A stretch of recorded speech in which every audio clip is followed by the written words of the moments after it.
when travelling east of the Imperial City to the heavily Dunmer-styled settlement of Cheydinhal, we soon discover, when conversing with the local populace, that Morrowind's distinct architecture is not the only cultural practice to make its way to the Nibelheim Basin, as a strong undercurrent of Daedra worship can be found simmering beneath the surface. And it's not long until we learn why, as when approaching Castle Cheydinhal's resident mage, she professes, "I'm Eulaine Lervu, Castle Mage. Perhaps you've been warned off me as a scandalous, blasphemous scoffer and cynic." The characterization is completely accurate. I despise the gods and those who bow before them. What's wrong with the 9 divines? You worship the 9 divines, perhaps. Have they ever helped or harmed you? Of course not. Now worship a Daedra Lord and you get effects. Bad ones, of course, but clear and measurable effects. Are there any good ones? The Azura coven in the Gerals north of Cheydinhal. Nice folks. Nothing like the blood-drinking Daedra worshippers everyone raves about. A waste of time, of course, worshipping gods in the first place. But at least they're not raving lunatics. Farewell. It's only after speaking to Hellerva, when visiting Borba's goods and stores in the market district by the West Gate, does Orc proprietor Borba Grauzgash introduce. Borba Grauzgash.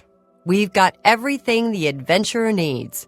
I'm an old adventurer myself, and I know what's wanted. You know, I've heard that there are some Daedric shrines nearby. An old adventurer such as yourself might have seen it. A shrine to Azura lies in the Geral Mountains far to the north towards the Skyrim border. And I think there's a shrine to Boethia high in the Vallis Mountains, southeast of Cheydinhal. Bye. Fight well. And finally, in the local Mages Guild Hall, we can bump into a surprising candidate for a mage, Trayvond the Redguard, who, seeing our shock, explains. I'm Trayvond the Redguard, Mages Guild evoker. Surprised? Yes, you don't see many Redguards in the Mages Guild. We don't much like spellcasters in Hammerfell. Wizards steal souls and tamper with minds. If you use magic, you're weak or wicked. My family didn't approve of my vocation, so I had to come to Cyrodiil for my education.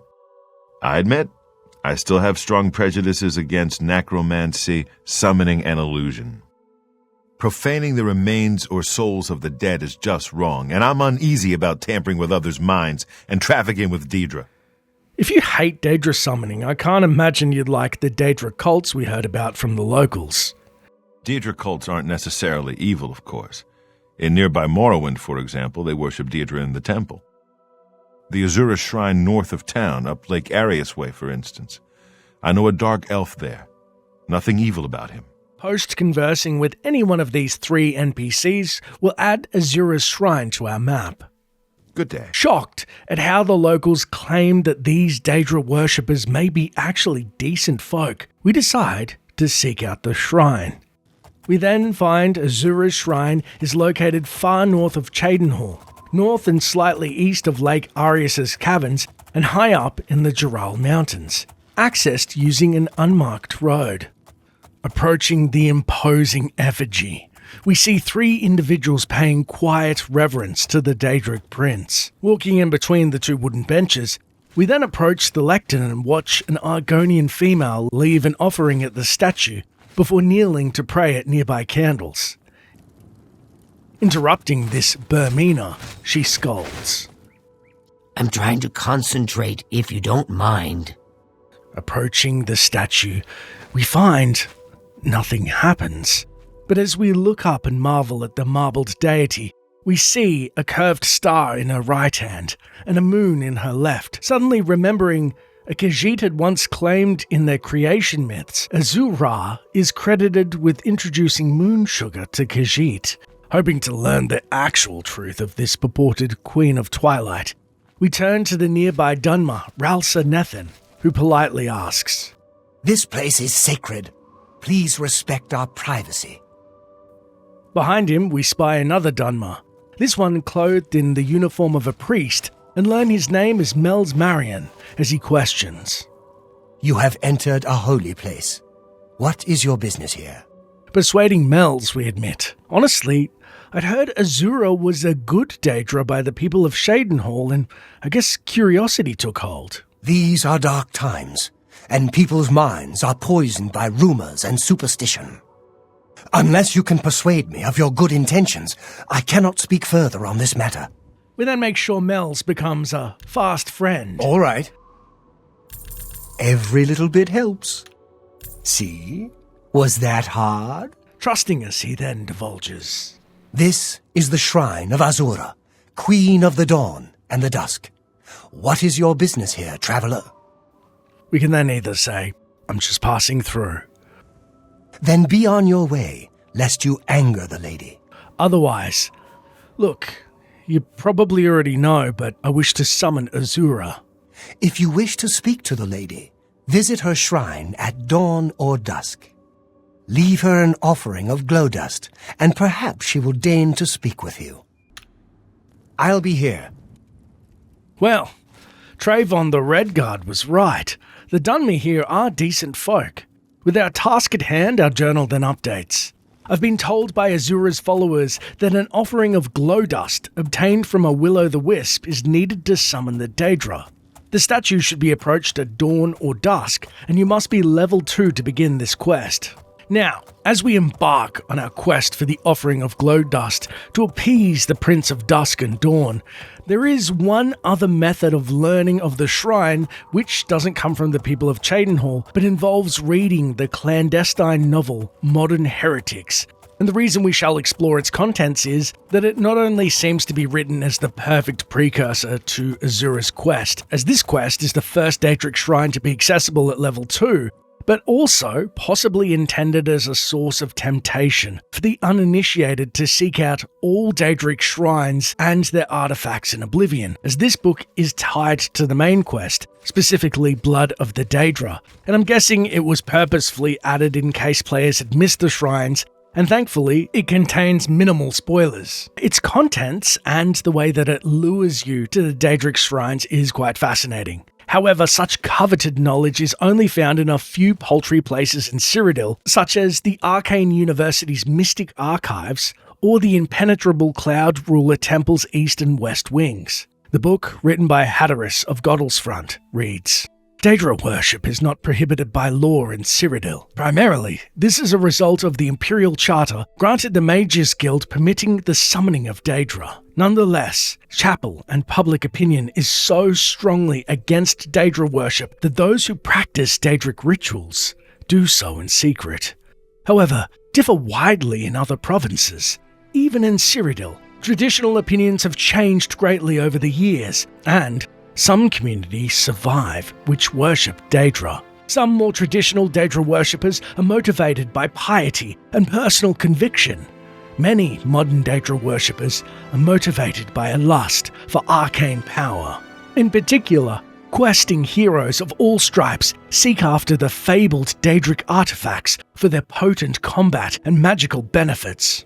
I personally have discovered one community worshipping the Daedra Lord Azura, Queen of Dawn and Dusk. A researcher curious about Daedra worship might research in several ways: through a study of literature, through exploration and discovery of ancient Daedric shrines, through questioning local informants, and through questioning worshippers themselves. I used all these means to discover the Shrine of Azura. First, I read books. References like this one may provide a helpful general background concerning Daedric shrines. For example, my researches led me to understand that, in Cyrodiil, Daedric shrines are generally represented by statues of Daedra lords and are generally situated in wilderness locations far from settlements, that each shrine generally has associated with it a community of worshippers, often referred to as a coven, that shrines have associated with them a particular time, or often a day of the week, when a Daedra lord might be solicited. That Daedra lord often will not deign to respond unless they regard a petitioner of sufficient prowess or strength of character, that they will only respond if given the proper offering, the secret of which offering often known only to the community of worshippers. and that in return for the completion of some task or service, the Daedra Lords will often undertake to offer an artifact of power to a successful quester. Then I questioned locals with an intimate knowledge of the wilderness. Two classes of informants I have found especially useful: well-travelled hunters and adventurers who might come across shrines in their travels, and scholars of the Mages Guild. In the case of the Shrine of Azura, both sources were profitable. I discovered a Cheydinhal hunter who had chanced to cross a strange epic statue in his travels. The statue was of a woman with outstretched arms. In one hand, she held a star. In the other, she held a crescent moon. He had shunned the statue out of superstitious fear, but had marked the location in memory. Far north of Cheydinhal, northwest of Lake Arius, high in the Jural Mountains. Then, proceeding to the local Mages Guild with a description of the statue, I was able to confirm from its description the identity of the Daedra Lord worshipped. Having discovered the location of the shrine, I visited and discovered there the community of worshippers. Because of the strength of opinion against Daedra worship, the worshippers were, at first, reluctant to admit their identity. But once I had won their trust, they were willing to divulge to me the secrets of the times when Azura would hear petitions from dusk to dawn, and that the offering required by Azura was glow dust, a substance obtained from the will-o'-the-wisp.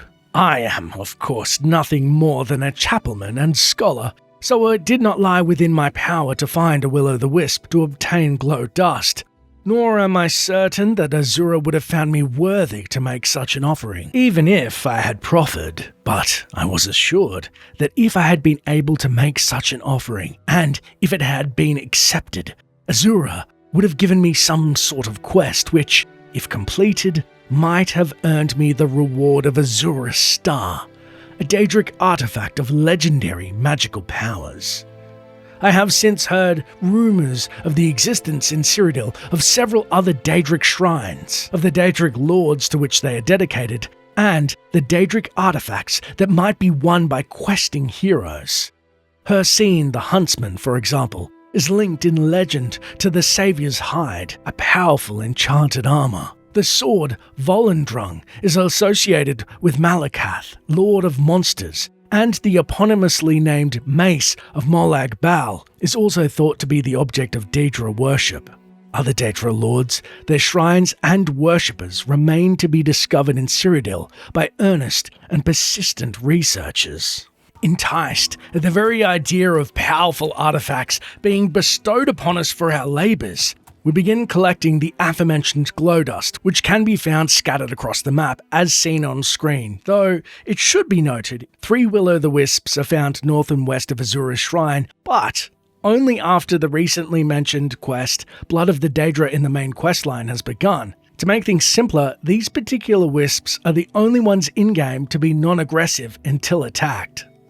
Unfortunately, also of note, when we loose a steel arrow at our intended mark, it finds its ethereal mark. However, steel has no effect on the otherworldly creature, and thus we utilize the silver arrows, bane of the profane, instead.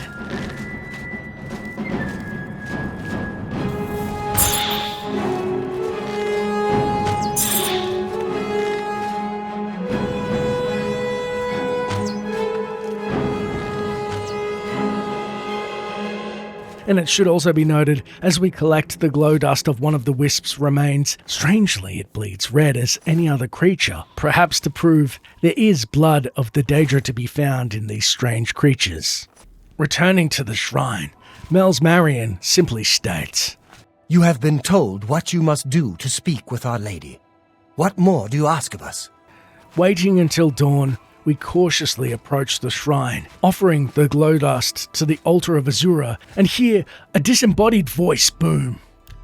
I have seen your name, traveler, and heard it whispered in twilight. I ask a service which holds promise of fame and reward.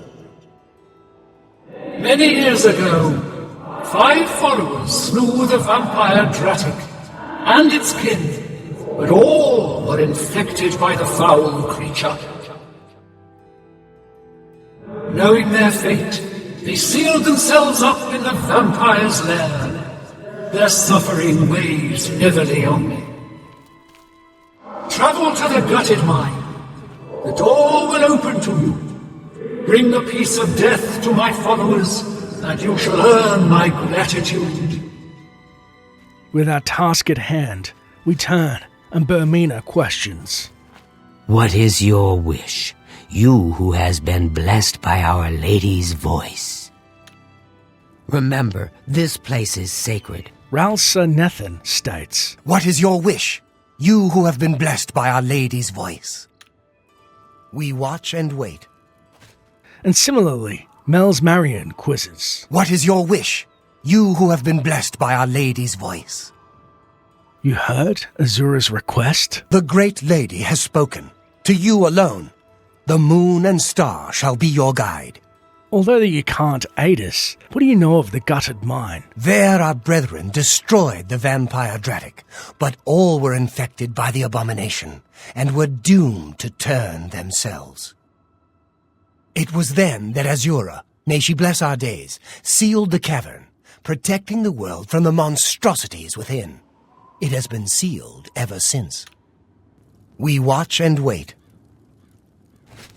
Departing the shrine, our quest then updates. When Azura was summoned, she told me the tale of her followers who trapped themselves in the gutted mine. She wishes me to find them and kill them, releasing them from their vampiric existence. Azura will unseal the mine so I may enter. True to her word, we find high up in the mountains to the southwest, the jutted mine peers over the valley below. Rushing into its unsealed entrance, we're nearly crushed to death by a ball and chain trap.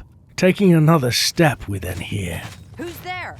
Snuffing our torch, we step over a nearby pile of bones and sleuth down the narrow stone corridor with bow at the ready, unleashing a single arrow at the ominous figure ahead. Immediately, she flips to her feet with sword at the ready, and it takes a second arrow to fell the foul foe.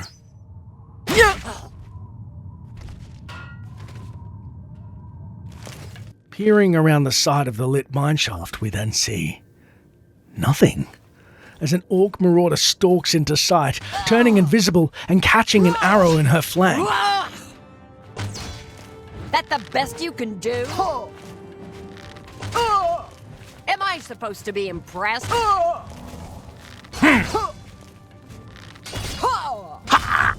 And it's only as we duck past her and look back we see our own blood smattering the roof and walls. Inside the main shaft, we fire a final arrow that meets its mark, and the vampire goes down with a huff.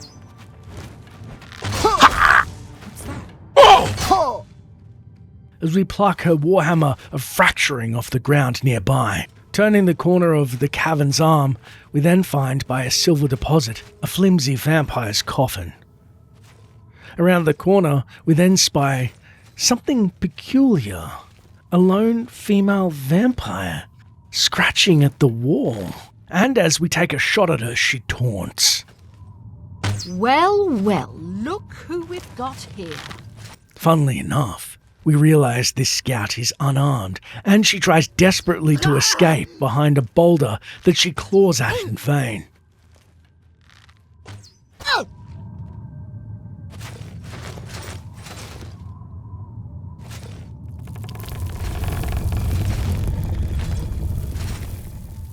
Deeper in the mine's bowels, we step over several corpses, presumably the original vampires, or their decaying victims, and as we round the corner, we see two figures in the dark. Turning to the final afflicted brethren, we aim for his kneecap. But the arrow seems to enrage him, and he charges us, bashing past our flimsy bow's defenses, and we draw our sword and shield as he taunts. You humans are all the same, weak and worthless. Outmatched by strength, we fight like an elf, using flash instead of fury. Looting the archer of her impressive catalogue of arrows. Our quest then updates. I have killed all the vampires in the gutted mine. I should return to the shrine. Before leaving, we then pause checking the orc's corpse, finding not only the welcomed dwarven cuirass and vampire dust, but also checking the worn, faded note it reads. This worn, faded note was written on a scrap of parchment and secured by a piece of rawhide to the vampire's neck. My name is Gola Gromuzgal. My companions' names are Aralnalda, Nili Elfdaughter, Avita Cassiana, and Umar Grakar. The vampire Daedric died by our hands, but the price was dear. Those into whose hands we have fallen, we thank you and pray your favor. We serve Lady Azura. Bring these our last words to her shrine. We praise her with a full fountain of our devotion. Our destinies were written in the stars, that our soul and reason be slain, and our world lost forever. None can escape her fate, but let us be remembered at her shrine and in the hearts of her servants. It is only by fate life ends, and only by chance that it is mine, not yours. Before exiting, we then see an eastern wing where a wall is barricaded by loose planks, and, breaking our way through, see the remains of a corpse and a much more sturdy coffin than the ones we'd seen previously. Inside the locked coffin is an elven longsword and effects of a vampire past, and we breathe easy knowing the remains of Daedric are all that remain of this wretched creature that has been locked away, before exiting towards Azura's shrine and mourning those that gave their life to contain the evil inside this long-forgotten, gutted silver mine. Returning to Azura's shrine as twilight falls, note in hand, the Daedric prince commends. Thank you, mortal. Their spirits are free, and henceforth above my shrine 5 bright candles shall burn forever in memory of their sacrifice. For your service, take this token, that your deeds might be entered in the Book of Fate. Our quest then updates. Azura thanked me for allowing her followers the peace of death. She rewarded me with Azura's star. Azura's star is prominently used as Azura's symbol. In appearance, it looks like a large, intricately designed throwing star or gemstone with 8 star-like prongs as seen in her right hand. And in the right hands, Azura's star acts as a reusable soul gem of almost unlimited capacity, technically making it a grand soul gem, useful for trapping spirits and recharging powerful items, artifacts, and weapons. Departing the shrine, the Coven's leader, Mel, says, Farewell, Starbearer. And so we head down the side of the mountain's winding trail in search of the next Daedric shrine and its rumoured artifact.